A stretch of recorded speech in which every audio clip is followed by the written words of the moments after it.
and welcome to Behind the Music for Daily Hope. I have some great news to share with you. After over 40 days of this Lenten journey, we are almost to Easter. This Sunday, Easter Sunday, we get to celebrate that longed-for resurrection that we've been thinking about and meditating on during the season of Lent. We're not quite there yet, so don't tell anybody that I'm going to play you an Easter hymn before it's actually Sunday, but we're almost there. Easter is in view, so I'm very excited for that. We still have a few things. If you're watching, we have Good Friday services here at Victory on Good Friday at 4 o'clock and at 6 o'clock. They'll also be live streamed. And then our Easter services, 4 o'clock on Saturday. We have an Easter vigil at 9 o'clock Saturday morning. We have also a sunrise service. Now, weather dependent, it will either be outside or inside, but we're definitely having a 6 a.m. service where we celebrate the first time they discovered that Jesus had risen from the tomb. And then our regular services, 8, 9:30, and 11, all of them as we celebrate Easter, this joyful, anticipated event that we've been waiting for all of these long penitential weeks. So here we are, almost to Easter. We didn't really talk about it this season, but during Lent, we don't use the word Alleluia.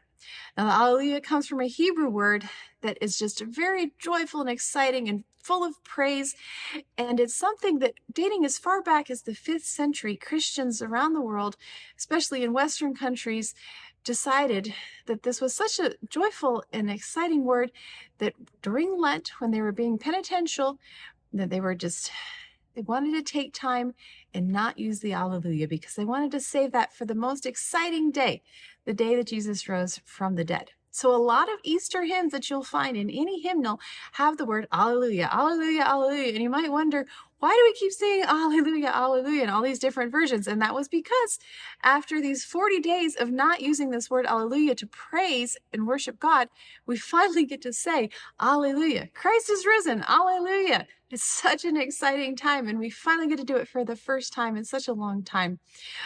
There was a hymn writer, who actually referenced how after the Israelites had been exiled in Babylon, when they finally were able to return, it's similar to how we haven't been able to use this very important word that we use for worship. And now we finally are able to return to the full joy of worshiping God. Alleluia, He is risen. One of the hymns that we're going to sing on Easter is Now All the Vaults of Heaven Resound. It's a very exciting Easter hymn with the word Alleluia in it. So I'm going to read 2 of the verses for you. Now all the vault of heaven resounds in praise of love that still abounds. Christ has triumphed. Alleluia. Sing, choirs of angels, loud and clear. Repeat their song of glory here. Christ has triumphed. Christ has triumphed. Alleluia, alleluia, alleluia. We don't want to forget what we're singing. Alleluia, alleluia. We are so excited. In the second verse, eternal is the gift he brings. This is not a temporary gift. Therefore, our heart with rapture sings, Christ has triumphed. Alleluia. Now still he comes to give us life, and by his presence stills all strife. Christ has triumphed. He is living. Alleluia, alleluia, alleluia. So this coming Sunday and on Saturday when we have some Easter services, this is our opportunity finally after Lent to break out all of those Alleluia. So I hope that you're ready to raise your voice and share in that. I'm going to play an arrangement for you. The tune is called Lost Ones Erfreuen, which is Let Us Rejoice. So even the tune is rejoicing and having this Alleluia moment.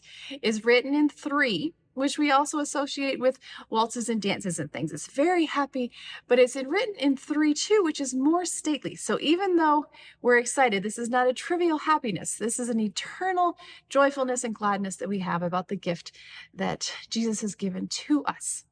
So I hope that you have had a meaningful and just a very important Lenten journey, but I'm also so excited to share with you that it's coming to an end and we get to celebrate Easter together.